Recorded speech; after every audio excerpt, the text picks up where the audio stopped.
नमस्कार। एक नई सुबह की शुरुआत के साथ हम हाजिर हैं नए तेवर और नए कलेवर के साथ मॉर्निंग प्राइम टाइम शो नया सवेरा को लेकर मैं हूं आपके साथ भावना नैयर।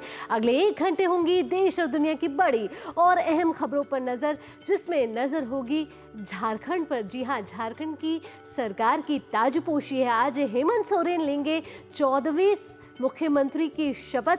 कितने बजे होने वाला है ये शपथ ग्रहण समारोह और कौन कौन दिग्गज लेने वाले हैं इसमें हिस्सा, बताएंगे आपको इस अगले 1 घंटे। साथ ही साथ महाराष्ट्र में क्या देवेंद्र फडणवीस होंगे महाराष्ट्र के नए मुख्यमंत्री, या भाजपा का कोई नया सरप्राइज एलिमेंट आने वाला है?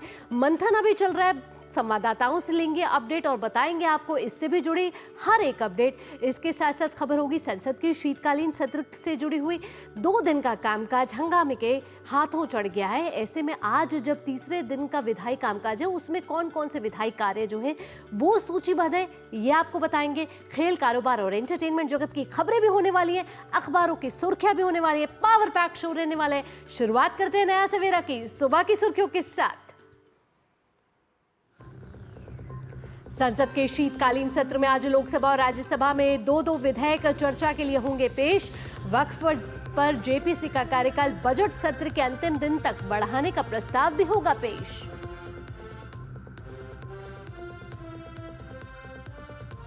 झारखंड के मुख्यमंत्री के रूप में हेमंत सोरेन आज चौथी बार लेंगे शपथ। इंडी गठबंधन के कई नेताओं के शपथ ग्रहण समारोह में शामिल होने की संभावना।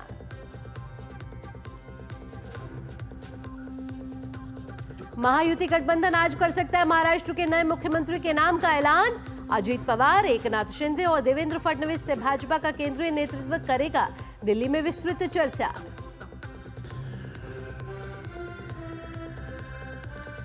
अंतर्राष्ट्रीय खबरों में नेतन्याहू के खिलाफ अंतर्राष्ट्रीय अपराध न्यायालय के गिरफ्तारी वारंट की वैधता से इजराइल का इनकार, आरोपों को बताया बेतुका।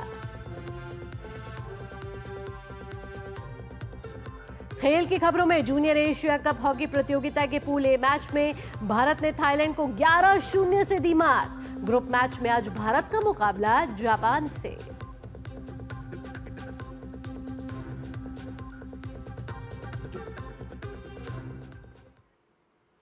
बुलेटिन की शुरुआत करते हैं संसद के शीतकालीन सत्र से जुड़ी खबरों की, जहां आज लोकसभा में 2 महत्वपूर्ण बिल सदन के पटल पर रखे जाएंगे। वित्त मंत्री निर्मला सीतारमण बैंक कार्यविधियां संशोधन बिल 2024 सदन में पेश करेंगी।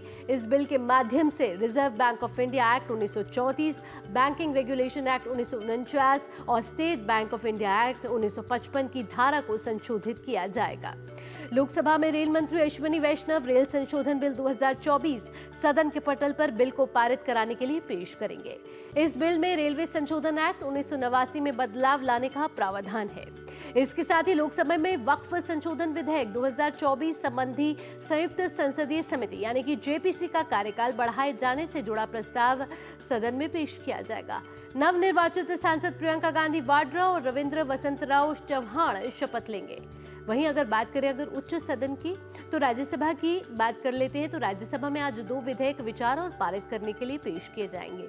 तेल क्षेत्र विनियमन तथा विकास संशोधन विधेयक 2024 केंद्रीय पेट्रोलियम और प्राकृतिक गैस मंत्री हरदीप सिंह पुरी पेश करेंगे। इस बिल के माध्यम से तेल क्षेत्र विनियमन तथा विकास अधिनियम 1948 संशोधन किया जाएगा। इसके बाद उच्च सदन में दूसरा विधेयक भारतीय वायुयान विधेयक 2024 पेश किया जाएगा। केंद्रीय मंत्री किंजरापू राम मोहन नायडू विधेयक को विचार और पारित करने का प्रस्ताव करेंगे। इसके अलावा राज्यसभा में कई अहम पत्र मंत्रालय द्वारा सभा पटल पर रखे जाएंगे। इसके साथ ही उच्च सदन में प्रश्नकाल के दौरान विभिन्न मंत्रालयों में अहम प्रश्न पूछे जाएंगे।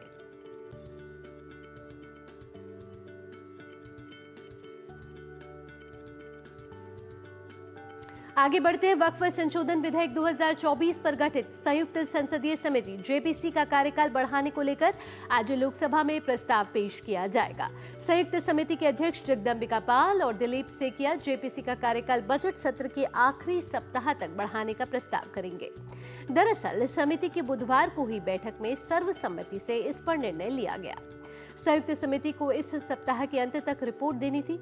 समिति के अध्यक्ष जगदम्बिका पाल का कहना है कि समिति के सभी सदस्य इस बात पर सहमत हैं कि जेपीसी का कार्यकाल बढ़ाया जाना चाहिए।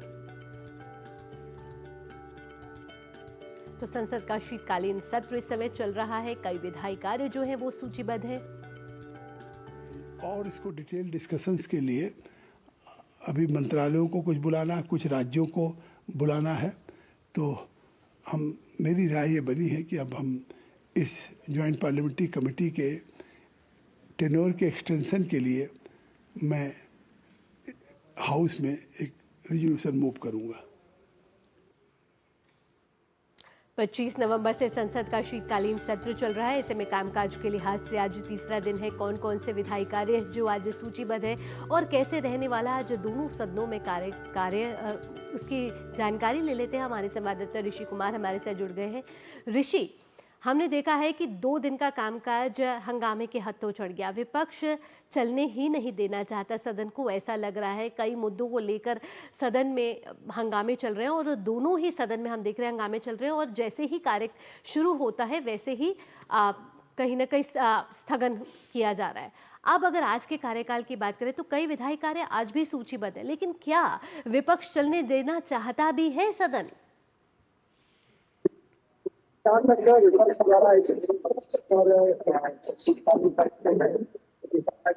वो चलने देगा? बात तो ऐसी नहीं कि कोई है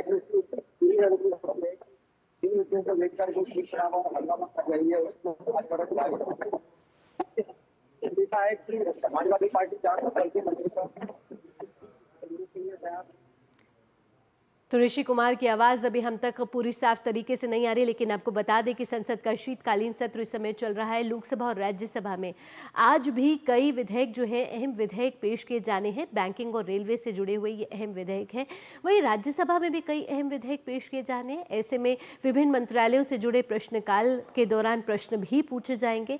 पिछले 2 दिन के कामकाज की बात की जाए तो कामकाज बाधित ही रहा, क्योंकि विपक्ष के हंगामे के बीच सदन चल नहीं पाया और ऐसे में दोनों ही सदनों को स्थगित करना पड़ा। आज 11 बजे दोनों ही सदनों की कार्यवाही शुरू होगी। ऐसे में देखना होगा कि आज का दिन किस तरीके से रहता है। लेकिन अगर दोनों सदनों की बात की जाए तो आज कई अहम विधेयक जो है वो पेश किए जाने हैं। इसके अलावा एक महत्वपूर्ण और भी अपडेट है, वो ये है कि वक्फ संशोधन विधेयक 2024 से जुड़ी जो जेपीसी कमेटी है वो उसका कार्यकाल बढ़ाने के लिए प्रस्ताव पेश किया जा सकता है लोकसभा में। और जेपीसी के अध्यक्ष जगदम्बिका पाल ने सभी सदस्यों से ये सहमति भी ले ली है।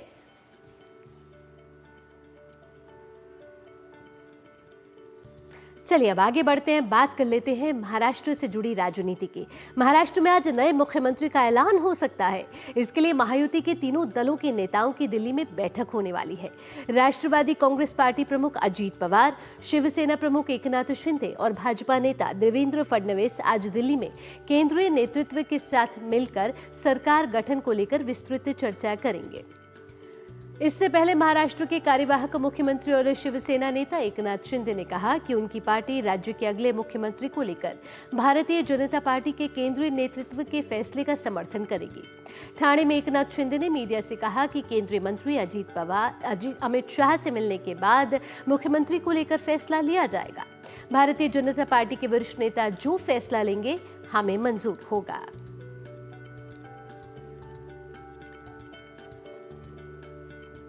महाराष्ट्र विधानसभा चुनाव 2024 में महायुति को मिले प्रचंड बहुमत के बाद सरकार बनाने की कवायद अब और तेज हो गई है। इस बीच भाजपा नेता देवेंद्र फडणवीस ने कहा है कि महायुति में कभी भी कोई अलग मत नहीं रहा है।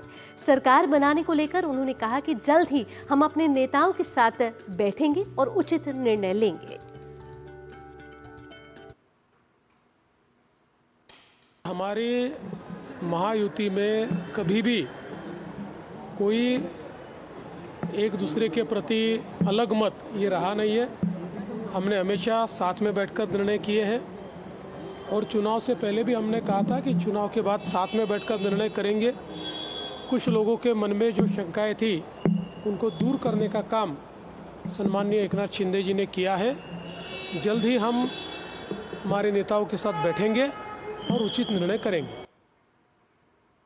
महाराष्ट्र के कार्यवाहक मुख्यमंत्री एकनाथ शिंदे ने आज थाने में उन्होंने एक प्रेस कॉन्फ्रेंस की थी और कहा था कि राज्य में अगली सरकार बनाने में उनकी ओर से कोई अड़चन नहीं है। उन्होंने कहा कि प्रधानमंत्री नरेंद्र मोदी और अमित शाह से उनकी बात हुई है। उन्होंने साथ ही कहा कि मुख्यमंत्री पद के लिए पीएम जो भी निर्णय ले उन्हें मंजूर है। आदरणीय प्रधानमंत्री जी से भी बात की, उनको भी कहा सरकार बनाने में हमारी तरफ से कोई अड़चन नहीं है, आप निर्णय ले लो। जैसे आपके भारतीय जनता पार्टी को आपका निर्णय अंतिम रहता है, हम भी महायुति के कौन लीडर है, एनडीए के लीडर कौन है, मोदी जी है, अमित भाई है, तो उनको कहा कि मैंने अमित भाई जी को भी फ़ोन किया, मोदी जी को भी फ़ोन किया, सरकार बनाने में हमारी तरफ से कोई भी रुकावट, कोई भी अड़चन, कोई भी कुछ भी किसी भी तरह का अड़ंगा नहीं है। आप बेशक आप निर्णय ले लो, उस निर्णय की तामील हो जाएगी, निर्णय की अमल हो जाएगी। और मैं आज आप सबको कहता हूं कि भारतीय जनता पार्टी के वरिष्ठ नेता जो निर्णय लेंगे मुख्यमंत्री पद के बारे में, जो उनका कैंडिडेट होगा, उसको हमारा शिवसेना का पूरी तरह समर्थन है। तो प्रधानमंत्री जो निर्णय लेंगे हमें मंजूर है, ये कहना है एकनाथ शिंदे का।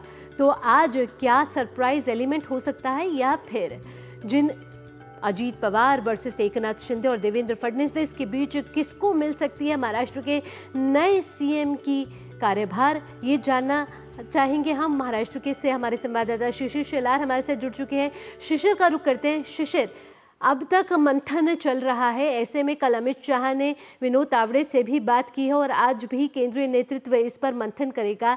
क्या ऐसा लग रहा है? एकनाथ शिंदे ने तो साफ कर दिया है कि जो प्रधानमंत्री निर्णय लेंगे हमें मंजूर है, तो कह लिया जाए कि अब देवेंद्र फडणवीस को मिल सकती है महाराष्ट्र की सीएम की ताजपोशी। बिल्कुल, देखिए इस वक्त अगर महाराष्ट्र की बात करें तो चीजें महाराष्ट्र के मुख्यमंत्री पद के लिए काफी स्पष्ट हो चुकी है। इससे पहले अगर देखा 23 तारीख के बाद जिस प्रकार से निर्णय प्रचंड जीत जो युति को मिली थी, उसके बाद ये सवाल उठाए जा रहे थे कि कौन मुख्यमंत्री बनेगा।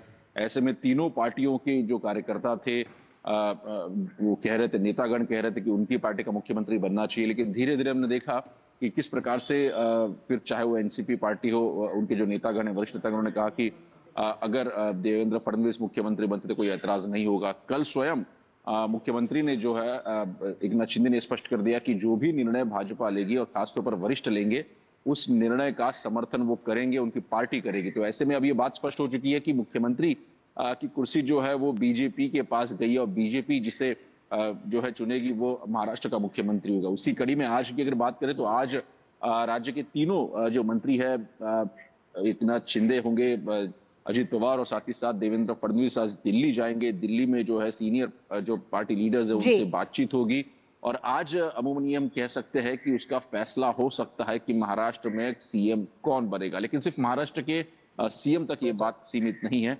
दूसरा महत्वपूर्ण निर्णय ये भी होगा किस प्रकार से मंत्रालयों का आवंटन किया जाएगा, किस प्रकार से कैबिनेट पोर्टफोलियो डिस्ट्रीब्यूशन किया जाएगा, किनके खाते में कितनी जो है मंत्री पद आ सकते हैं। ये भी कहा जा रहा है रिपोर्ट्स में कि इसके बारे में भी चर्चा हो सकती है। तो इसलिए आज की जो बैठक है जो दिल्ली में होने वाली है वो काफी महत्वपूर्ण होगी महायुति के लिए, क्योंकि महायुति के नेता है वो कह रहे हैं कि आने वाले 1-2 दिन में जो है महाराष्ट्र के मुख्यमंत्री की तो अनाउंसमेंट होगा, साथ ही साथ जो शपथ भी जल्द से जल्द करने का प्रयास महायुति करेगी। तो ऐसे में यह बैठक अगर देखी जाए तो काफी महत्वपूर्ण है। खबर यह भी आ रही है कि जो एकनाथ शिंदे है वो जब दिल्ली जाएंगे तो अपने जो मेंबर ऑफ पार्लियामेंट्स है उनसे भी आज वो मुलाकात करेंगे, उनकी भी बैठक करेंगे। चूंकि अब इस वक्त पार्लियामेंट सेशन चल रहा है तो ऐसे में उनके जितने एमपीज है उस वक्त दिल्ली में हैं तो उनसे भी चर्चा की जाएगी।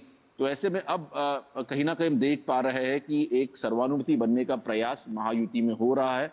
जिस प्रकार से एकनाथ शिंदे ने कल स्पष्ट किया तो अब देखा जाए तो इसमें कोई अड़चन नहीं है, क्योंकि यही मुद्दा उठाकर विपक्ष जो है कटाक्ष कर रहा था महायुति पर। विपक्ष कह रहा था कि इतना प्रचंड बहुमत मिलने के बाद भी अब तक महायुति डिसाइड नहीं कर पा रही है कि उनका मुख्यमंत्री का चेहरा आखिर कौन होगा। तो इसका जवाब जो है अगले 2 दिनों में मिल सकता है। शिशिर, शपथ ग्रहण कब तक हो सकता है? और देखिए इस वक्त अगर हम बात करें तो एनसीपी ने जो अपने विधायक दल का नेता अजित पवार को चुन लिया है। वही अगर बात करें शिवसेना की बात करें तो एकनाथ शिंदे को जो है विधायक दल का नेता चुना गया है, सर्वसम्मति से उनको सब अधिकार दिए गए हैं जो आगे का फैसला लेने के। लेकिन बीजेपी की तरफ से अभी तक जो है विधायक दल का नेता नहीं चुना गया है। आज जब सभी लीडर्स दिल्ली जाएंगे तो ऐसे में इस सभी मुद्दों पर चर्चा होगी। जो विधायक दल का नेता होगा बीजेपी का, ये कहा जा रहा है कि वही मुख्यमंत्री का चेहरा भी हो सकता है।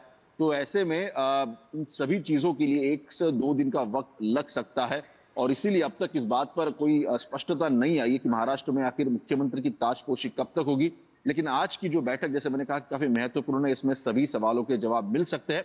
तो ऐसे में कह सकते हैं कि अगले 2-4 दिनों में शपथ विधि कब होगी इसकी तारीख भी उसका ऐलान हो सकता है। जी शीर्ष, साथ साथ क्या सूत्रों के हवाले से ये भी खबर आ रही है कि महाराष्ट्र में कोई डिप्टी सीएम भी होगा? अब देखिए, कई सारे थियरीज इस वक्त चल रही है, लेकिन कोई स्पष्ट इस बारे में अब तक नहीं है कि हालांकि कितने मंत्री होंगे, कितने उप मुख्यमंत्री होंगे, इस बारे में कोई स्पष्टता नहीं है। लेकिन हम बात करें अगर पार्टी केडर से, फिर चाहे वो भाजपा के कार्यकर्ता हो, चाहे वो शिवसेना के हो या एनसीपी के हो, उनकी अगर हम बात कहें तो उन्होंने स्पष्ट रूप से कहा कि जो फॉर्मूला इस वक्त महायुति का था, मतलब पिछले 2.5 सरकार जिस प्रकार से महाराष्ट्र में सरकार चली है, उसमें 1 मुख्यमंत्री 2 उप मुख्यमंत्री थे, तो ये कहीं ना कहीं एक कंफर्टेबल फॉर्मूला कह सकते हैं, सदा हुआ फॉर्मूला कह सकते हैं, जिसमें प्रतिनिधित्व तीनों पार्टियों का है। तो ऐसे में इस फॉर्मूले को लेकर काफी चर्चा हो रही है। लेकिन क्या इस बार भी 2 उप मुख्यमंत्री होंगे या नहीं, ये इस बात का फैसला अब तक नहीं हो पाया है और फॉर्मूला किस प्रकार से होगा इस पर भी कोई स्पष्टता नहीं है। इसके अलावा शिशिर, जिस तरीके से मंथन को लेकर बातें चल रही हैं कि इतनी देरी हुई और उस देरी के बाद, लेकिन हमने देखा है कि तीनों दल के बीच समन्वय शुरू से रहा है, चाहे वो सीट फॉर्मूले से जुड़ा हुआ हो या फिर अब मुख्यमंत्री पद की रेस से जुड़ा हुआ हो। बिल्कुल, देखिए आपने सही बात कही कि जिस प्रकार से चुनाव की घोषणा हुई, चुनाव की घोषणा होने के बाद तीनों पार्टियों ने मिलकर जो है सीट शेयरिंग का फॉर्मूला तय किया था। हालांकि इसके बारे में उनसे पूछा भी गया था कि जब डिले हो रहा था सीट अनाउंसमेंट में, तो उन्होंने कहा था कि हमारे फॉर्मूले की चर्चा हमने कर ली है, हम इंतजार कर रहे हैं कि विपक्ष जो है कौन सा उम्मीदवार सामने खड़ा करता है। तो ये कारण उस वक्त दिया था। लेकिन उस वक्त भी अगर देखा जाए तो सीट शेयरिंग फॉर्मूले पर कोई तनातनी जो है वो सामने नहीं आई थी। जाहिर सी बात है, कुछ सीटों पर जरूर जो है चर्चा चल रही थी, लेकिन उसके बावजूद भी वो मसला जो है वो उसका निपटारा किया गया था और अब मीडिया तक हालांकि ऐसे किसी भी जो है चीज के सामने बात नहीं आई थी। इस प्रकार से हमने महाविकास आघाड़ी में देखा था कि कुछ सीटों पर तनातनी थी और उनके जो जिस प्रकार से बयान थे वो भी मीडिया में देखे। हालांकि अब की बात करें तो अब सत्ता आने के बाद भी जिस प्रकार से बयान है वरिष्ठ नेताओं के, तीनों पार्टियों के उठा के देख ले तो उसमें काफी समन्वय है। हर कोई नेता ये कह रहा है कि तीनों नेता बैठकर जो है इस बारे में फैसला लेंगे कि मुख्यमंत्री की ताजपोशी किसकी होगी, मुख्यमंत्री कौन होगा। तो ऐसे में कल अगर एकनाथ शिंदे का बयान भी अगर उठा के देख ले तो उन्होंने स्पष्ट रूप से कहा कि पिछले 2.5 साल में जिस प्रकार से केंद्र सरकार ने जो उनको मदद की थी और जिस प्रकार से केंद्र सरकार चट्टान की तरह उनके साथ खड़ी थी, तो ऐसे में अब ये उनका भी कहीं ना कहीं एक हम कह सकते हैं कि एक राइट्स बनता है कि जो भी फैसला केंद्र सरकार इस बारे में लेगी, वरिष्ठ सरकार इस बारे में लेगी, नेतागण लेंगे, उसमें उनका भी सहभाग होगा। तो ऐसे में इसमें कोई खींचतान या फिर कोई अड़चन इस वक्त दिखाई नहीं दे रही है। बिल्कुल, तो तीनों दलों के बीच समन्वय साफ साफ नजर आ रहा है। आज दिल्ली में महत्वपूर्ण बैठक है जहां तीनों दल के नेता आज गृह मंत्री अमित शाह से मुलाकात कर सकते हैं। इसके बाद उम्मीद की जा रही है कि महाराष्ट्र का नया सीएम कौन होगा उसकी घोषणा संभव है। फिलहाल शिशिर, तमाम जानकारियों के साथ आपका धन्यवाद। आगे बढ़ लेते हैं, बात कर लेते हैं झारखंड की। जी हाँ, झारखंड का दिन में आज का दिन जो दिन है वो बेहद ही महत्वपूर्ण है क्योंकि झारखंड में हेमंत सोरेन आज मुख्यमंत्री पद की शपथ लेंगे। राज्यपाल संतोष कुमार गंगवार रांची के मोरहाबादी मैदान में आयोजित एक समारोह में सोरेन को पद और गोपनीयता की शपथ दिलाएंगे। शपथ ग्रहण समारोह में इंडी गठबंधन के कई बड़े नेता शामिल होंगे। आपको बता दें कि 81 सदस्यों वाली विधानसभा में इंडी गठबंधन ने 56 सीट हासिल की थी। दूसरी ओर भारतीय जनता पार्टी के नेतृत्व वाली एनडीए गठबंधन ने 24 सीटों पर जीत दर्ज की थी।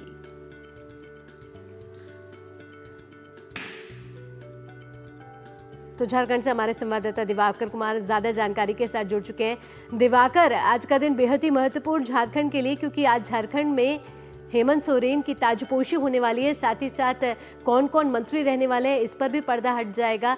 कितने बजे होने वाला है शपथ ग्रहण समारोह, कौन कौन दिग्गज नेता, अहम नेता इसमें हिस्सा लेंगे? क्योंकि झारखंड को आज 14वां मुख्यमंत्री मिलने जा रहा है और हेमंत सोरेन चौथी बार मुख्यमंत्री के रूप में आज शपथ लेंगे। और जहां तक बात है कि कितने दिग्गज इसमें शामिल हो रहे हैं, क्योंकि आपको याद होगा कि इस बार जो झारखंड में इंडिया ब्लॉक को बम्पर जो हम कह सकते हैं जीत हासिल हुई थी और झारखंड मुक्ति मोर्चा ने 34 सीटों पर 81 सदस्यीय विधानसभा में 16 सीटें जो है वो कांग्रेस के खाते में गई थी, 4 आरजेडी और 2 जो उनके सहयोगी हैं सीपीआई एमएल उनके खाते में गई थी। तो इस तरीके से 56 सीटों पर जो इंडिया ब्लॉक ने इस बार विजयी हासिल की है। लेकिन इतनी बड़ी जीत के बाद भी अभी भी जो मंत्री पद को लेकर है वो खींचतान का दौर जारी है। आज सिर्फ मुख्यमंत्री हेमंत सोरेन शपथ लेंगे मुख्यमंत्री के तौर पर, और जो कहा जा रहा है कि 4 विधायक पर 1 मंत्री का जो फॉर्मूला सेट किया गया है उसके आधार पर करीब 6 जो मंत्री हैं वो झारखंड मुक्ति मोर्चा के कोटे से हो सकते हैं और 4 जो है वो कांग्रेस के कोटे से हो सकते हैं और 1 आरजेडी के कोटे से। लेकिन चूंकि कांग्रेस की ओर से इस बात को लेकर जो मांग की गई है कि एक डिप्टी सीएम उनकी तरफ से होना चाहिए, इसको लेकर अभी तक जो मंत्रिमंडल का जो विस्तार किस तरीके से होगा या उसकी तस्वीर क्या होगी, इस पर फाइनल मोहर नहीं लग सका है। इसलिए हेमंत सोरेन आज अकेले सिर्फ मुख्यमंत्री के तौर पर शपथ लेंगे और जो बड़े नेता शामिल होने की बात है तो इंडिया ब्लॉक के तमाम जो देश में मुख्यमंत्री है, चाहे वो ममता बनर्जी हो, केजरीवाल हो और जो तेलंगाना के मुख्यमंत्री हो ये और फिर हिमाचल प्रदेश के मुख्यमंत्री, ये तमाम लोग पहुंचेंगे। कई राज्यों के डिप्टी सीएम भी पहुंचेंगे, मल्लिकार्जुन खड़गे भी पहुंच रहे हैं, राहुल गांधी भी पहुंच रहे हैं। तो इंडिया ब्लॉक एक तरीके से अपना एकजुटता का भी प्रदर्शन आज के शपथ ग्रहण में करने की कोशिश करेगा। लेकिन झारखंड के लिए ऐतिहासिक दिन और एक जो मोराबादी मैदान है उसको एक दुल्हन की तरह सजाया गया है। कल रात में हेमंत सोरेन ने करीब देर रात जाकर उसका मुआयना भी किया है कि वीआईपी जा रहे हैं तो किस तरीके से तैयारियां हो, और साथ ही साथ जो झारखंड के राजधानी रांची की जो आज स्कूलें हैं क्योंकि बहुत वीआईपी आ रहे हैं तो ट्रैफिक और उनको परेशानी ना हो इसलिए सारे स्कूलों में छुट्टी भी कर दी गई है। जी, हेमंत सोरेन 4थी बार मुख्यमंत्री पद की शपथ ले रहे हैं झारखंड की। ऐसे में दिवाकर आपसे जानना चाहेंगे कि हेमंत सोरेन के सियासी सफर अब तक कैसा रहा है?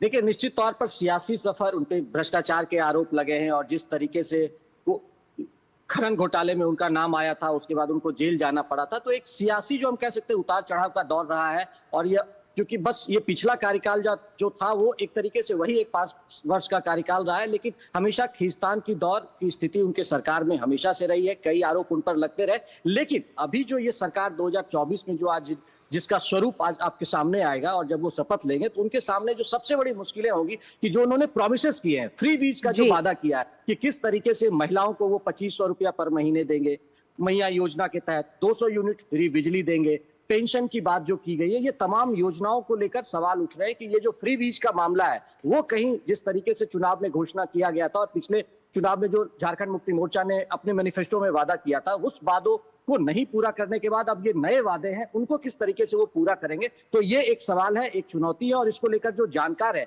ये लगातार सवाल उठा रहे हैं कि अब इसको अगर सरकार करती है तो उनके सामने, क्योंकि झारखंड का जो एक तरीके से बजट है वो करीब 1 लाख करोड़ रुपए के आसपास का बजट है और मैया योजना और दूसरी तरह की स्कीम्स देने में डायरेक्ट जो है वो 30 से 35 हजार रुपए का खर्च होगा। तो फिर इंफ्रास्ट्रक्चर डेवलपमेंट और जो दूसरी बुनियादी सुविधाएं, चाहे वो शिक्षा का क्षेत्र हो, चाहे वो स्वास्थ्य का क्षेत्र हो, चाहे इंफ्रास्ट्रक्चर डेवलपमेंट की बात हो, इन तमाम तरह की जो चीजें हैं उसकी पूर्ति कैसे होगी, तो इसको लेकर भी सवाल उठ रहे हैं। लेकिन आज चूंकि शपथ ग्रहण है और उसके बाद जो खींचतान का दौर चल रहा है कांग्रेस की ओर से, उनके कौन कोटे से मंत्री बनेंगे, डिप्टी सीएम क्या, हालांकि अभी झारखंड मुक्ति मोर्चा ने अभी तक अपनी तरफ से सहमति नहीं दी है कि डिप्टी सीएम को लेकर वो तैयार है। तो ये जो खींचतान का स्थिति है वो अभी चलेगा और कहा जा रहा है कि 1 आध हफ्ते अभी लग सकते हैं मंत्रिमंडल के गठन में। जी, इसके साथ साथ जरूर है कि हेमंत सोरेन आज मुख्यमंत्री पद की शपथ लेंगे, लेकिन उनके पास चुनौतियां भी बहुत हैं। झारखंड देखा जाए दिवाकर तो एक आदिवासी बहुल राज्य है। ऐसे में आदिवासी भी जो है उनसे कई उम्मीदें लगाकर बैठे हैं। अगले 5 साल का कार्यकाल इतना आसान नहीं रहने वाला है। ऐसे में क्या क्या चुनौतियां उनके सामने अभी हैं? देखिए, निश्चित तौर पर जो झारखंड में बुनियादी सुविधाओं का विस्तार है वो एक बड़ी चुनौती है। जिस तरीके से झारखंड में रोजगार की कमी है, पलायन का दंश पूरा एक तरीके से आदिवासी समाज झेलता है। आपको याद होगा कि किस तरीके से गुमला हो, सिमडेगा हो, खूंटी हो, संथाल के इलाके से लोग पलायन करते हैं दूसरे जगहों पर रोजगार के लिए। यहाँ तक कि आपके बड़े बड़े शहर, चाहे वो दिल्ली हो, मुंबई हो, इन जगहों पर झारखंड की जो आदिवासी महिलाएं वो आपको घर में काम करने वाली के तौर पर मिल जाएंगे। तो इस तरह की जो चुनौतियां है कि जो आदिवासी समाज की एक उम्मीद है जिसको सोचकर झारखंड राज्य का निर्माण हुआ है, 24 वर्ष हो गए, तो ये जो पलायन की स्थिति है, आदिवासियों के सामने जो रोजगार की समस्या है, ये तमाम तरह की समस्याएं क्या सिर्फ फ्री बीज बांट कर दी जा सकती है या रोजगार के यहाँ पर आयाम खोले जाने चाहिए, विनिवेश यहाँ पर होना चाहिए। निवेश अगर होगा तो लोगों के पास घर में ही नौकरी की संभावनाएं बनेगी, रोजगार के अवसर पैदा होंगे और जो कृषि की संभावना यहाँ पर है उसको किस तरीके से विकसित किया जाएगा ताकि लोगों का पलायन रुके और लोग घर में ही रोजगार कर सके। सेल्फ हेल्प ग्रुप है उनको किस तरीके से एक मोमेंटम पैदा करने की जरूरत होगी ताकि उसके जरिए जो आदिवासी समाज, चूंकि कहा जाता है कि आदिवासी आदिवासी समाज की जो महिलाएं होती है वो बहुत मेहनती होती है और वो खेती बाड़ी के काम भी बहुत अच्छे से कर सकती है। और झारखंड में इन तमाम चीजों की अपार संभावना है। एक बड़ा संभावना यह है कि टूरिज्म, झारखंड प्रकृति की गोद में बसा हुआ इलाका है और यहाँ टूरिज्म की भी अपार संभावना है, जिस पर हम कह सकते हैं कि पिछले 24 वर्षों में जितना ध्यान दिया जाना चाहिए था वो ध्यान नहीं दिया गया है। हालांकि केंद्र सरकार ने बहुत कुछ प्रयास किया था कि किस तरीके से, जब डबल इंजन की सरकार थी तो बहुत जगह पर फोकस किया गया, पूर्वी भारत के विकास को लेकर फोकस किया गया, लेकिन कई ऐसी योजनाएं हैं जो झारखंड में अभी भी धरातल पर नहीं उतरी है। इसकी जरूरत है कि उसे धरातल पर उतारा जाए, चाहे वो जल जीवन मिशन जैसी योजनाएं हैं, क्योंकि उसके जरिए झारखंड के अभी भी कई इलाके संथाल में जहां लोग चूहा से पानी पीते हैं, कुएं से पानी पीते हैं, प्रदूषित पानी पीते हैं, तो वैसे उन जगहों पर जो घरों तक नल पहुंचाने की केंद्र की योजना है, ऐसी योजनाओं को धरातल पर उतारने की आवश्यकता है। जी, तो आज का दिन बेहद ही महत्वपूर्ण और ऐतिहासिक रहने वाला है हेमंत सोरेन के लिए। हालांकि चुनौतियां बहुत है। फिलहाल दिवाकर तमाम जानकारियों के साथ आपका धन्यवाद।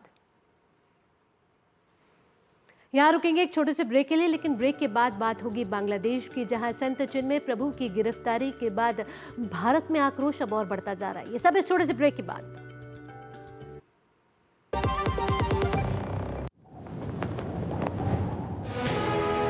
संविधान के पवित्र ग्रंथ के आगे शीश झुकाया, संविधान के मूल्यों को अपनी सभी योजनाओं के मूल में रखा।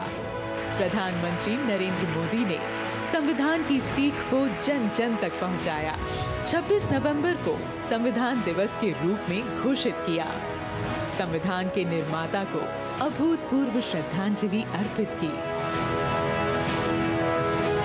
संवैधानिक अधिकारों के साथ ही कर्तव्यों की ओर चलने का भी देश को आह्वान किया।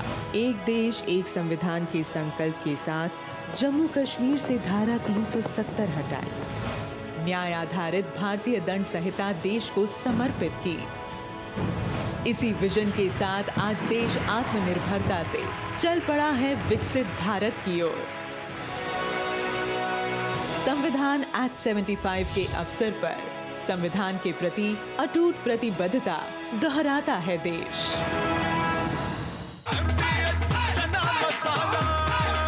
अब छोलिया हो या लोबिया, सफेद चने या काले चने, सब कुछ मजेदार बने।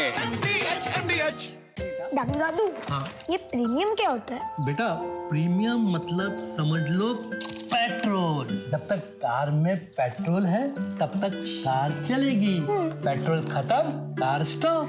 पर पापा, इस बार पेट्रोल खत्म होने पर भी कार चलती रहेगी। वो कैसे?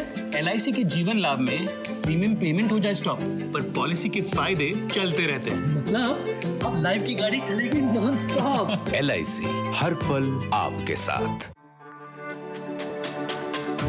मेरी पसंद, मेरी पसंद, मेरी पसंद, मेरी पसंद, हमारी पसंद, हम सबकी पसंद। मजबूत देश का मजबूत सरिया हो गया स्टील। MDH का किचन किंग किचन में हो तो हम सब कुछ बना सकते हैं। बैंगन का भरता, आलू गोभी, भिंडी मसाला और भी बहुत कुछ। MDH। ब्रेक के बाद आपका स्वागत है। आप देख रहे हैं नया सवेरा। बढ़ते हैं आगे। अजमेर में ख्वाजा की दरगाह के संकट मोचन महादेव मंदिर होने की याचिका पर राष्ट्रीय हिंदू सेना के अध्यक्ष विष्णु गुप्ता ने बताया कि उनके द्वारा लगाई गई याचिका को कोर्ट से मंजूरी मिल गई है। साथ ही कोर्ट ने 3 प्रतिवादियों, दरगाह committee, archaeological survey of India और अल्पसंख्यक आयोग को नोटिस जारी करने के आदेश जारी किए हैं। याचिकाकर्ता ने दरगाह में संकट मोचन महादेव मंदिर होने का दावा किया है और उन्होंने यह भी लिखा है कि वहां पर हिंदुओं को पूजा अर्चना करने की अनुमति देनी चाहिए। जो अजमेर दरगाह है वो भगवान शंकर का, महादेव का मंदिर है, संकट मोचन महादेव मंदिर है और उसके सभी साक्ष्य हमने माननीय कोर्ट को रखे और कोर्ट ने हमारी बात बड़ी गंभीरता से सुनी। हमसे भी सवाल जवाब हुए और उन्होंने बाद में चाहा कानून अनुसार कि ये केस चलने योग्य है, हमारी याचिका स्वीकार करी है और सभी पक्षों को नोटिस जारी किया है और अगली तारीख अभी जल्दी पता चल जाएगी। और अब खबर बांग्लादेश से जुड़ी हुई। बांग्लादेश में अल्पसंख्यकों को लेकर वहां की सरकार का रवैया भेदभावपूर्ण होता जा रहा है। मामला हाईकोर्ट में तब स्पष्ट हुआ है जब अटॉर्नी जनरल ने उस इस्कॉन को कट्टरवादी बता दिया तो प्रेम, सौहार्द और मानवता के मूल मंत्र को पूरी दुनिया में बीते कई दशकों से प्रसारित करता रहा है। बांग्लादेश। कभी इसकी तेज रफ्तार अर्थव्यवस्था कई देशों के लिए मिसाल थी, लेकिन अब यहाँ फैली अराजकता, अनिश्चितता और कट्टरता ने पूरी दुनिया को चिंतित कर दिया है। नए बांग्लादेश में सहिष्णुता का दामन इतना तंग हो गया है कि हिंदू होना जैसे अपराध बन गया है। सत्ता परिवर्तन के बाद हिंदुओं पर जिस तरह के अत्याचार की खबरें आ रही हैं, उसने दुनिया की निगाहें अपनी ओर खींची हैं। तुर्रा ये कि इस क्रूरता के खिलाफ आवाज़ उठाने वालों की आवाज़ को ही कुचलने का भरपूर प्रयास हो रहा है। इसी कड़ी में ताज़ा मामला इस्कॉन के चिन्मय कृष्ण दास प्रभु का है। पहले उनको गिरफ्तार किया गया, फिर इसका विरोध करने वालों को निशाना बनाया गया। बेलगाम कट्टरपंथियों की बढ़ती सक्रियता से अल्पसंख्यकों पर घेरा तंग होता जा रहा है। खुद को धार्मिक गतिविधियों तक सीमित रखने वाले इस्कॉन पर अदालत से बैन लगाने की मांग की गई है। याचिका में चटगांव और रंगपुर में आपातकाल लागू करने की भी मांग की गई है, ताकि इन शहरों में होने वाले विरोध प्रदर्शनों से निपटा जा सके। सरकार ने भी इस्कॉन को एक कट्टरपंथी संगठन बताया है। अदालत ने अटॉर्नी जनरल से इस्कॉन और कानून व्यवस्था पर गुरुवार तक रिपोर्ट देने को कहा है। चिन्मय प्रभु की गिरफ्तारी के बाद कोलकाता से लेकर ढाका तक रोष है। भारत सरकार ने भी उनकी गिरफ्तारी पर गहरी चिंता जताई है। विदेश मंत्रालय ने वहां के हिंदुओं की सुरक्षा सुनिश्चित करने का आग्रह किया है। कोलकाता में भाजपा ने बांग्लादेश उप उच्चायुक्त तक पैदल मार्च निकाला, तो वहीं अगरतला में भी बांग्लादेश के सहायक उच्चायुक्त के कार्यालय के बाहर विरोध प्रदर्शन हुआ। आपके अधिकारों को हनन किया जा रहा है और उसके खिलाफ अगर कोई आवाज उठाता है तो उसको अगर आप राष्ट्रद्रोह बोलेंगे तो मुझे लगता है राष्ट्रद्रोह शब्द का अपप्रयोग है। और जिस तरीके से चिन्मय प्रभु को अरेस्ट किया गया, उन्हें जल्द से जल्द रिहा कर देना चाहिए। सोमवार को राष्ट्रीय ध्वज के अपमान के आरोप में चिन्मय प्रभु को गिरफ्तार किया गया था। इसके विरोध में हिंदू समुदाय सड़कों पर उतर आया। इस दौरान एक वकील सैफुल इस्लाम की मौत हो गई। कट्टरपंथियों का पूरा गुस्सा इस्कॉन की तरफ मुड़ गया। कई शहरों में हिंदू मंदिरों को निशाना बनाया गया।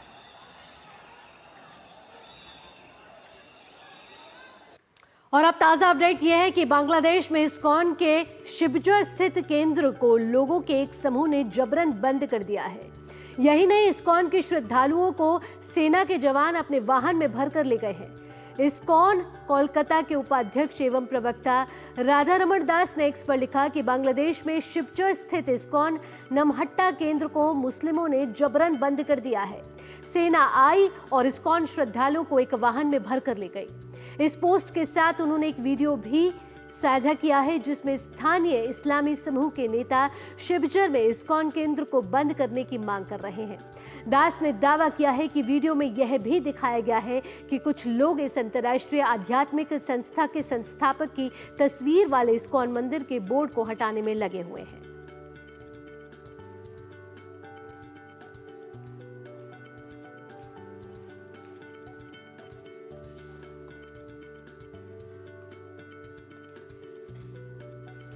तो इस समय बांग्लादेश में कैसे हैं हालात, आइए फोन लाइन पर हमारे संवाददाता हमारे साथ जुड़ चुके हैं नवल सिंह परमार, सीधा उनसे जानकारी ले लेते हैं।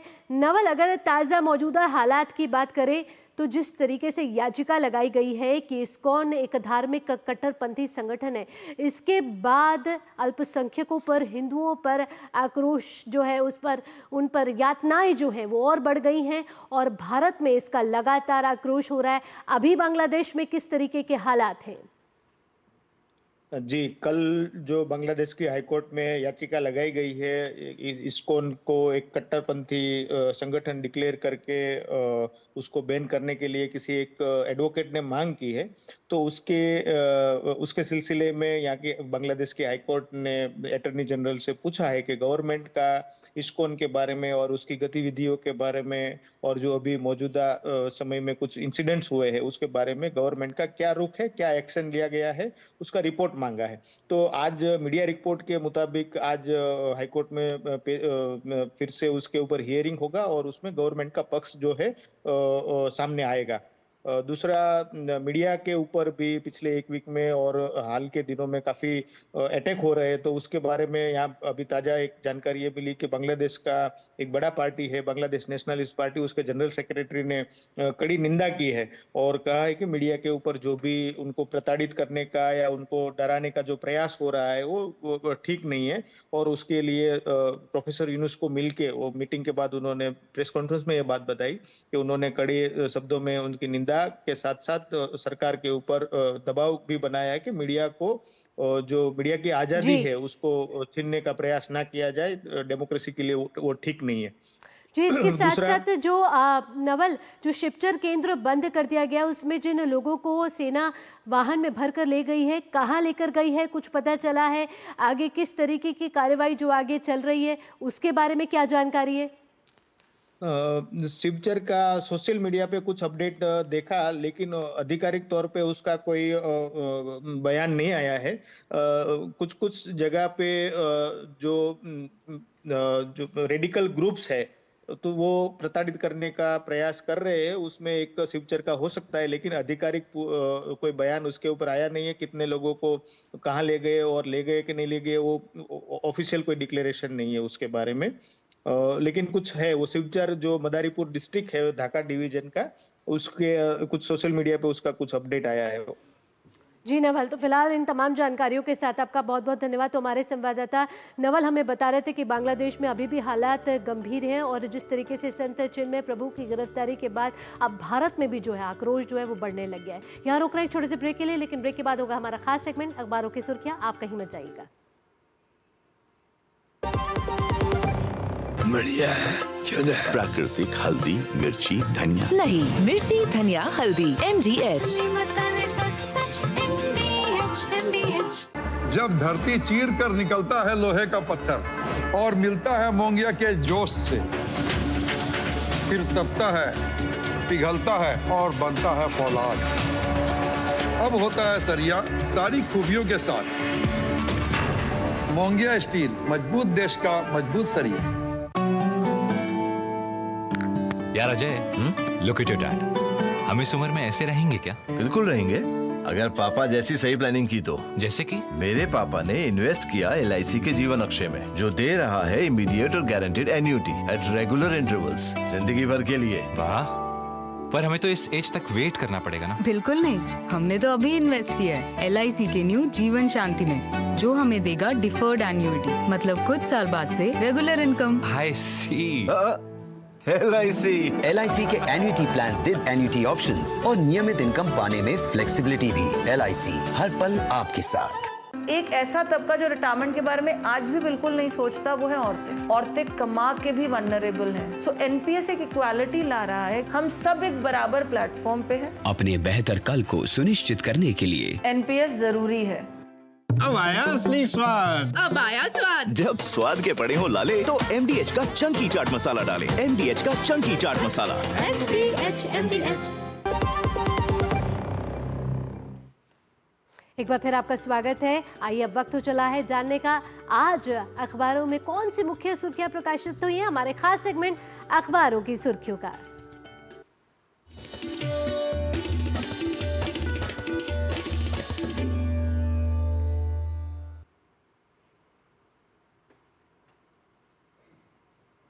और अखबारों की सुर्खियां जानने के लिए सीधा लिए चलते हैं आपको हमारे स्टूडियो, जहां मौजूद है हमारी सहयोगी संध्या शर्मा। संध्या, गुड मॉर्निंग। अगर आज राजधानी दिल्ली से प्रकाशित अखबारों की बात करें तो विभिन्न क्षेत्रों से कौन कौन सी मुख्य खबरें प्रकाशित की गई हैं? गुड मॉर्निंग भावना। अखबारों की सुर्खियों की बात करते हैं उन प्रमुख अखबारों की खबरों के साथ जो आज पहले पेज पर हमें देखने को मिली है। जी हाँ, ये खबर है महाराष्ट्र से जुड़ी हुई। दरअसल CM पर फैसला मोदी लेंगे, ये बात महाराष्ट्र राज्य के कार्यवाहक मुख्यमंत्री एकनाथ शिंदे ने कही है। साथ ही महायुति के नेताओं की आज बैठक होने वाली है। 230 सीटें जीती महायुति ने विधानसभा चुनाव में और 132 सीटें अकेले भाजपा के खाते में है। तो इस तरह की खबर आज अखबार में हमें देखने को मिली है कि गठबंधन में किस तरह से एकजुटता महायुति ने दिखाई है और किस तरह से पत्रकार वार्ता करने के बाद एकनाथ शिंदे ने तमाम बातों का जिक्र किया है, वो आज अखबारों में हमें देखने को मिली है। एक और खबर की बात करें, ये जनसत्ता अखबार ने प्रकाशित की है अपने देश व्यापार पेज पर और ये खबर है अश्लील सामग्री से जुड़ी हुई। जी हाँ, जहां अश्लील सामग्री पर रोक लगाने के लिए कानूनों को सख्त बनाने की जरूरत है। ये बात केंद्रीय मंत्री अश्विनी वैष्णव ने लोकसभा में एक प्रश्न के जवाब में ये बात कही है। इस खबर को आज प्रमुखता के साथ लिया गया है। दैनिक जागरण अखबार की बात करते हैं तो आज पहले पेज पर एक प्रकाशित खबर है जो बांग्लादेश से जुड़ी हुई है।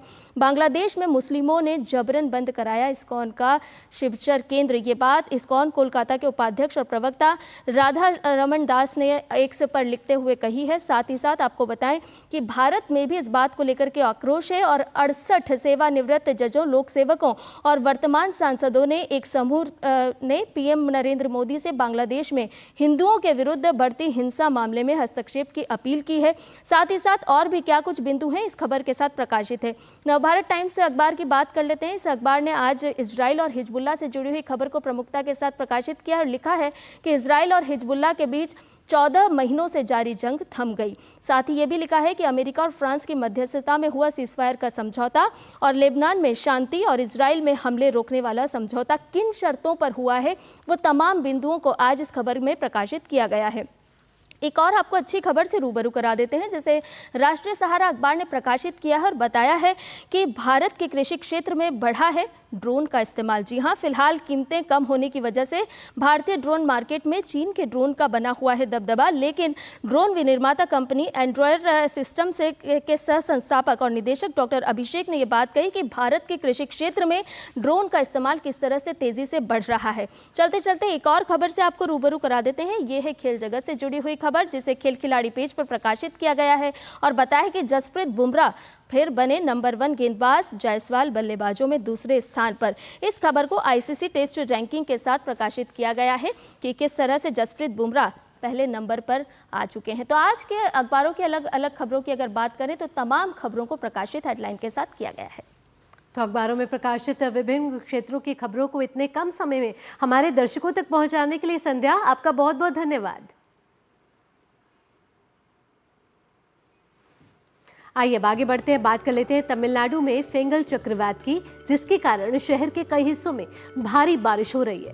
भारत मौसम विज्ञान विभाग यानी कि आईएमडी ने कई जिलों में भारी बारिश, बाढ़ और खराब मौसम की चेतावनी जारी की है, जिसके चलते आपदा तैयारी को भी तेज कर दिया गया है।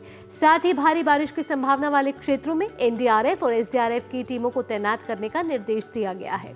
कुल 17 टीमों को तैनात किया गया है। इसमें चेन्नई, तिरुवरूर, मयिलादुथुराई, नागपट्टिनम, कुड्डालोर और तंजावुर जिले शामिल हैं। आईएमडी ने राज्य में अगले 3 दिनों तक भारी बारिश का अनुमान लगाया है। साथ ही पुडुचेरी सरकार ने भी भारी बारिश के पूर्वानुमान के पुडुचेरी और कराईकल में सभी सरकारी, निजी और सरकारी सहायता प्राप्त स्कूलों और कॉलेजों में छुट्टी घोषित कर दी है। शिक्षा मंत्री ए नबसिवायम ने प्रतिकूल मौसम की स्थिति का हवाला देते हुए इस निर्णय की घोषणा की है। भारत मौसम विज्ञान विभाग ने पुडुचेरी के लिए ऑरेंज अलर्ट जारी किया है, जिसमें बंगाल की खाड़ी के दक्षिण पश्चिम में बने दबाव के गहरे दबाव में तब्दील होने के कारण भारी बारिश की चेतावनी दी गई है। पर्यटन निदेशक ने संचालकों को नाव और सुरक्षा उपकरण सुरक्षित रखने की भी सलाह दी है।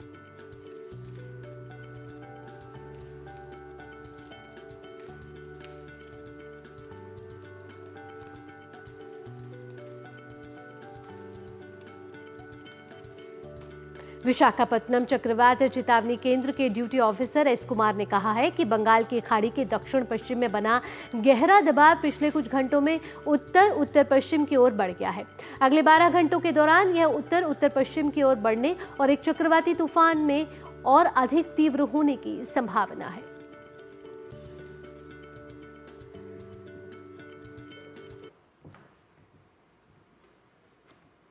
The deep depression over southwest Bay of Bengal moved north-northwestwards during the past few hours and lay centered at 8.5 degrees north latitude and 82.3 degrees east longitude. During the next 12 hours, the system is likely to move in the northwestwards and intensify further into a cyclonic storm. और आइए आगे बढ़ते हैं, आप देख लेते हैं दुनिया भर की कुछ खास खबरें।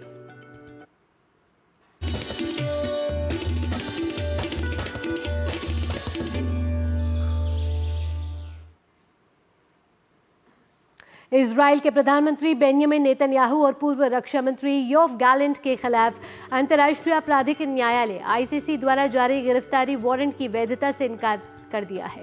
इजराइल के प्रधानमंत्री कार्यालय की ओर से जारी एक पोस्ट में कहा गया है कि इजराइल हेग स्थित अंतर्राष्ट्रीय आपराधिक न्यायालय के प्राधिकार और प्रधानमंत्री और पूर्व रक्षा मंत्री के विरुद्ध जारी किए गए गिरफ्तारी वारंट की वैधता से इनकार करता है।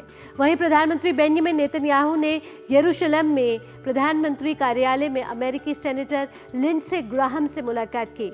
सेनेटर ने उन्हें आईसीसी और इसके साथ सहयोग करने वाले देशों के खिलाफ अमेरिकी कांग्रेस में उनके द्वारा किए जा रहे प्रयासों के बारे में जानकारी दी।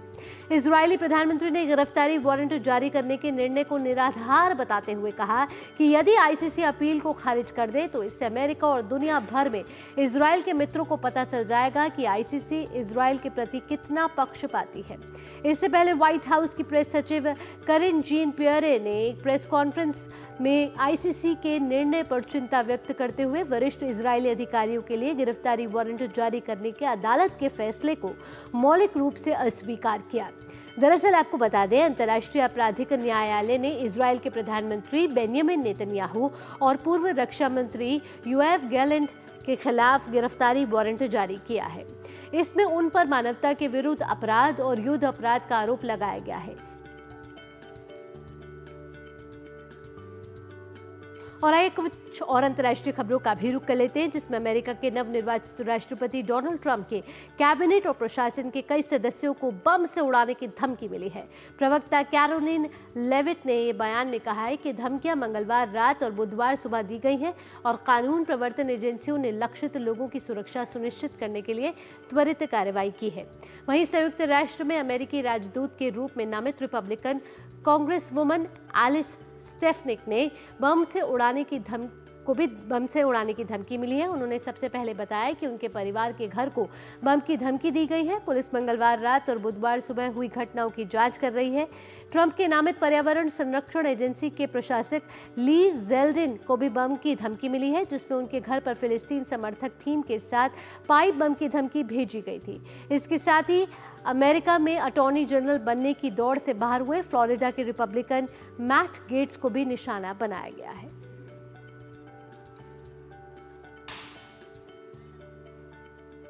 और इन अंतर्राष्ट्रीय खबरों के बाद आइए अब बात कर लेते हैं कारोबार जगत की। अंदाज रहेगा फटाफट।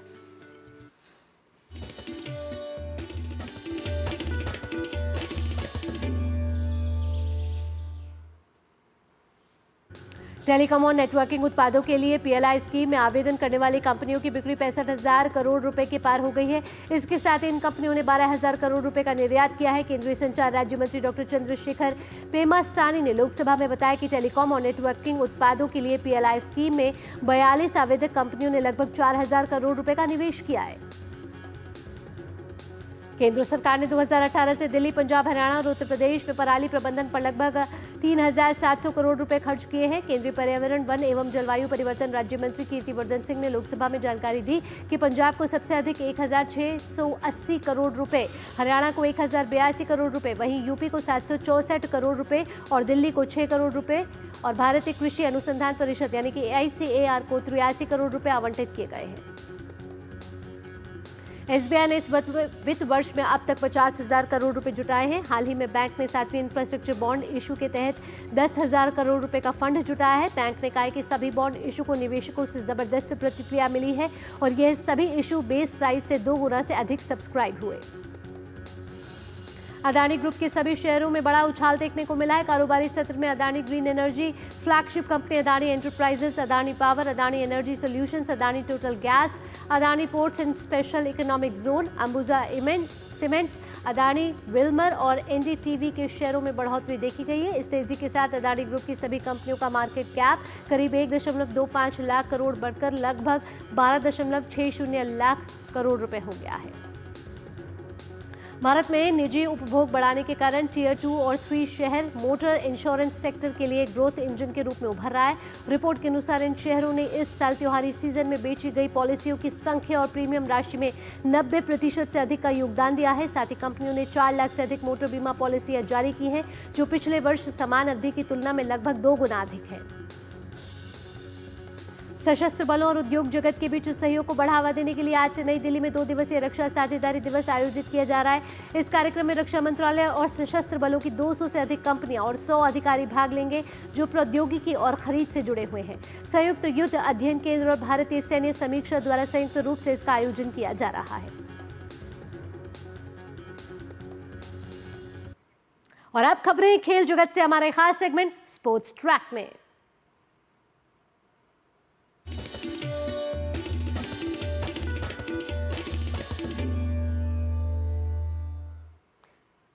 विश्व शतरंज चैंपियनशिप के तीसरे दौर में भारत के डी गुकेश ने मौजूदा चैंपियन चीन के डिंग लेरेन को मात दे दी है। तीसरे राउंड के बाद दोनों खिलाड़ियों का स्कोर बराबर हो गया। इससे पहले डिंग लेरेन ने पहला राउंड जीता था, वहीं दूसरा राउंड ड्रॉ रहा था। विश्व शतरंज चैंपियनशिप में दोनों खिलाड़ी आज चौथे गेम में आमने सामने होंगे। भारत ने जूनियर एशिया कप हॉकी प्रतियोगिता में थाईलैंड पर 11-0 की जीत के साथ शानदार शुरुआत की। ओमान में खेली जा रही प्रतियोगिता में भारतीय टीम आमिर अली के नेतृत्व और पूर्व भारतीय गोलकीपर PR श्रीजेश के प्रशिक्षण में हिस्सा ले रही है। भारत अपने अगले ग्रुप मैच में आज जापान से भिड़ेगा।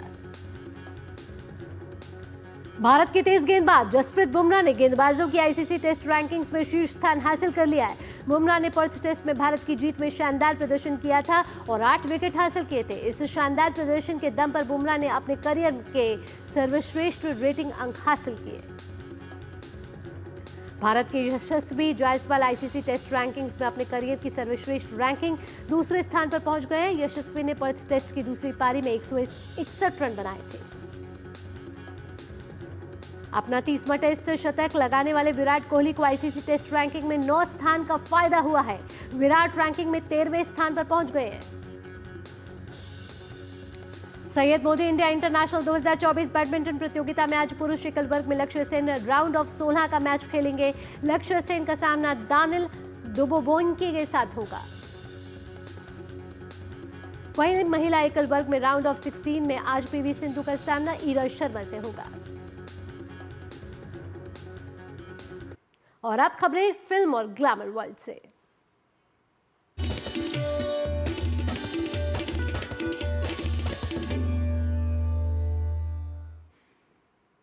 फिल्म निर्देशक अनुराग कश्यप की 22 साल से प्रतिबंध फिल्म 5 को CBFC से मिली हरी झंडी। के मेनन, आदित्य श्रीवास्तव, विजय मौर्य, जॉय फर्नांडिस और तेजस्विनी कोल्हापुरे अभिनीत यह फिल्म 2025 में रिलीज होगी। फिल्म हाउसफुल 5 को पूरा होते देख प्रोड्यूसर साजिद ने एक तस्वीर शेयर की जिसमें फिल्म की पूरी स्टार कास्ट नजर आ रही है। फिल्म में 18 बड़े स्टार हैं जो इस फिल्म का हिस्सा हैं। इस फिल्म की रिलीज डेट है 6 जून 2025। फिल्म पुष्पा 2 द रूल 5 दिसंबर 2024 को सिनेमाघरों में देगी दस्तक। वहीं पुष्पा 2 का ट्रेलर शुरुआती 24 घंटे में YouTube पर सबसे ज्यादा देखे जाने वाले ट्रेलर में तीसरे नंबर पर है, जिसे 24 घंटे में 10.2 करोड़ व्यूज मिले।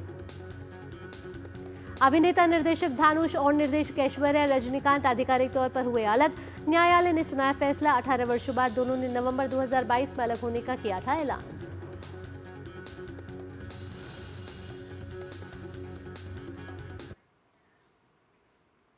और अब वेव्स एंटरटेनमेंट की न्यू लहर। जी हां, देश के सार्वजनिक प्रसारक प्रसार भारती ने OTT प्लेटफॉर्म के क्षेत्र में कदम रखते हुए हाल ही में वेव्स की शुरुआत की है। यह डिजिटल मीडिया और OTT दर्शकों को एक संपूर्ण एंटरटेनमेंट इकोसिस्टम देता है।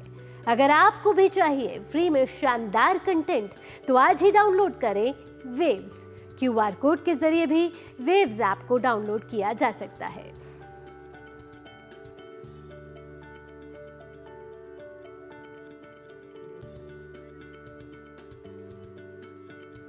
और नया सवेरा में अब जान लेते हैं मिजाज मौसम।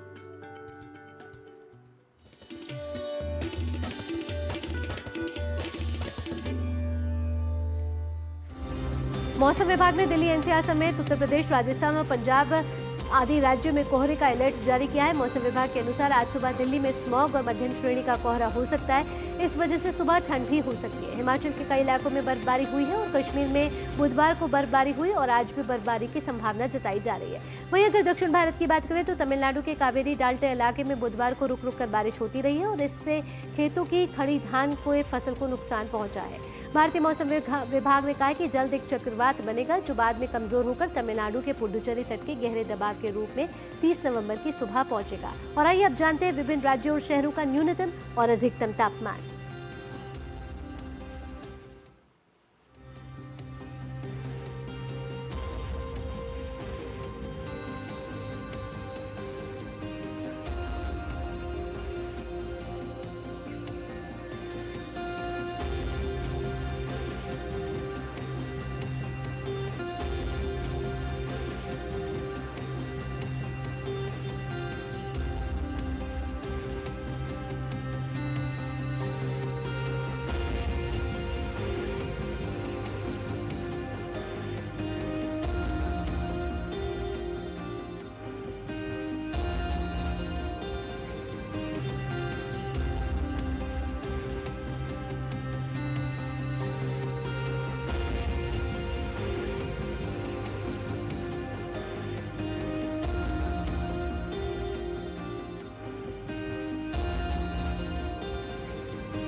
इसी के साथ नया सवेरा के आज के अंक में बस इतना ही, लेकिन जाने से पहले आपको छोड़ जाते हैं कश्मीर के पंपोर के खेत में केसर और रंग बिरंगे फूलों की सुंदर झलकियों के साथ। सुबह सुबह आप इन फूलों के नज़ारों का आनंद लीजिए। आपका दिन मंगलमय हो, आप सशक्त रहें, खुश रहें, इसी तरह मुस्कुराते रहें। मुझे दीजिए अनुमति। नमस्कार।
नया सवेरा के प्रायोजक थे LIC, जिंदगी के साथ भी जिंदगी के बाद भी।